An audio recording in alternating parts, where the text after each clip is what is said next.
All right, Pickle. It's the off season, and in the off season, we like to have these kind of tentpole segments throughout the course of the week.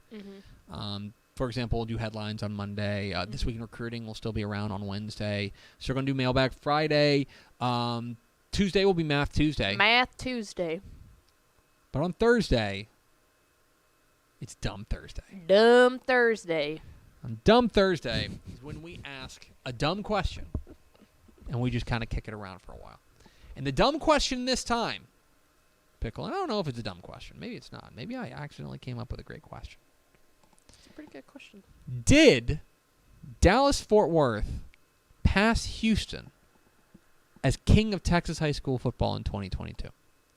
So I want you to look at we're going to focus on the top two classifications because that's normally where you see DFW versus Houston. Yes. Top two classifications. We only had, first of all, DFW swept the top four divisions in the top two classifications. Duncanville, DeSoto, Aledo, and South Oak Cliff, all winners. 3 of which are all in the 20-mile radius. 3 of which each other. are firmly DFW. Aledo, your mileage may vary, but we count them as DFW, right?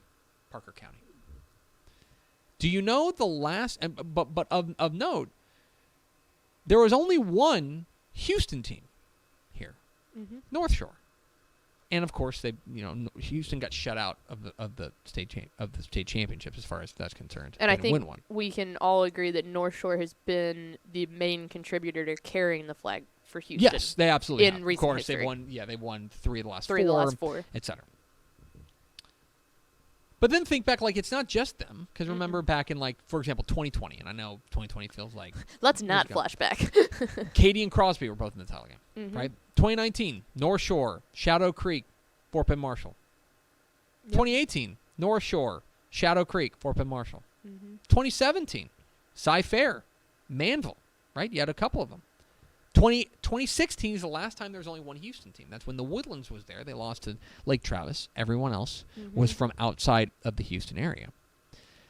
It feels like a long time ago since 2015. 2015, if you remember, Houston won 3 of the top 4. Won all the 3 biggest ones. North Shore beat Westlake, Katy beat Lake Travis, and George Ranch beat Mansfield Lake Ridge. The past couple of years, I think that there has been a reasonable debate between DFW versus Houston as far as where the power nexus lies. Obviously, Westlake has been fantastic as well. Nobody's debating that, but it's been only them essentially from the Austin area. They've been, Vandergrift made it to the title game this year, but they were the only Austin area team from Wimberley kind of counts too, but we're talking the top 2 classifications. My question for you, Pickle, was this the year that DFW passed Houston as the head of the table in Texas high school football? I mean, yeah, from an overall perspective, it's a very healthy debate. I will say, if you want factual evidence, the answer to this is if you're looking at 2022 in a singular bubble, then yes, it is. I mean, you cannot deny the fact that happened. I mean, I want you to think about the fact, and this is obviously kind of expanding the scope here.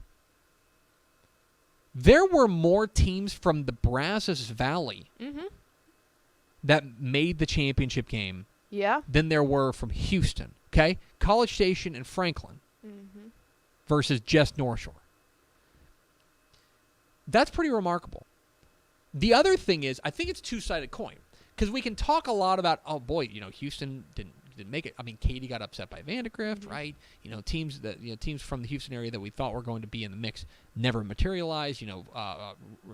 District 10-5A Division 1 didn't make it here, right? The Richmond Foster kind of the Angleton district didn't make it here. But there's also another side to it, which is that DFW did sweep whoever they did see in that as well. So there's another side to it as well.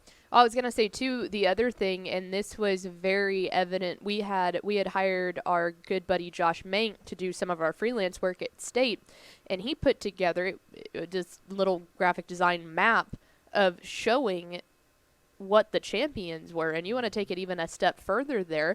Region 1 and Region 2 won every single game except for one. Yeah, except for Franklin over Brock. Except for Franklin over Brock. And so I wouldn't just say, obviously we're talking just about Houston right now, but that was the entire trend of 2022. And I know that the easy way to bring up another debate about this question is people are going to say, well, that's because they have the state championships at AT&T Stadium every single year. We'll get into that another time. And I'm sure that we will, but the other side of it is it would be different if we had every single matchup in the state championship game being DFW and being Houston. Yeah. That's not what we're talking about. Like, if you want to they talk didn't about make it DFW passing Houston, it's because DFW played in the state championship games, all 4 of them.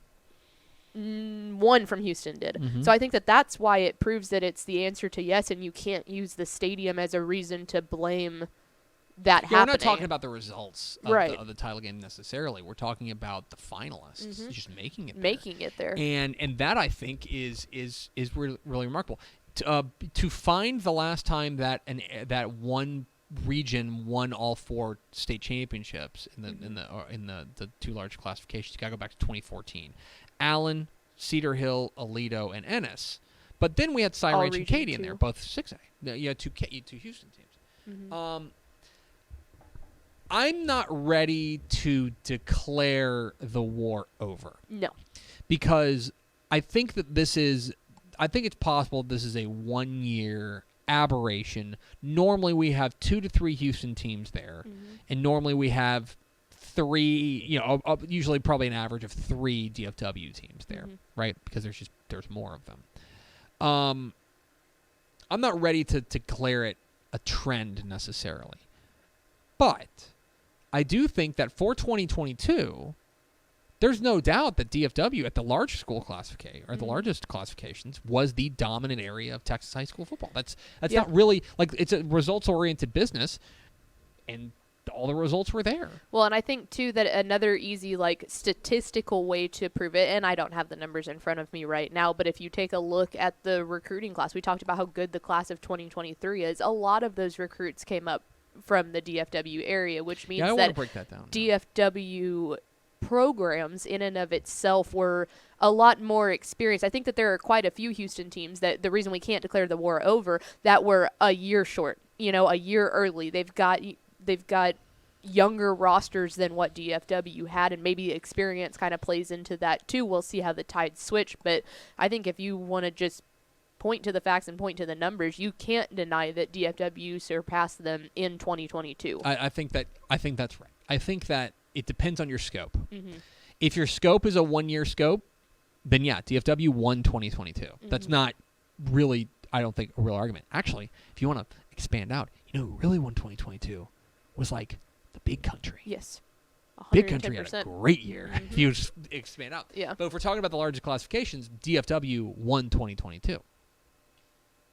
But I do think that that doesn't necessarily portend that next year is going to be some sort of different. It's going to be totally different, or it's going to be the same. I don't think that this is necessarily predictive of what we will see in the future. No, but it is noteworthy. It's noteworthy, and it's worth kicking around here on Dumb Thursday. Dumb Thursday. Hey, thanks for watching this clip here on YouTube. If you like this kind of stuff and you want more of it, make sure you subscribe to our YouTube channel. And remember, you can watch us live every weekday at noon at TexasFootball.com, Facebook, Twitch, or here on YouTube. And if you want more of the best coverage of football in the state of Texas, check out TexasFootball.com and become a Dave Campbell's Texas Football Insider at TexasFootball.com/subscribe.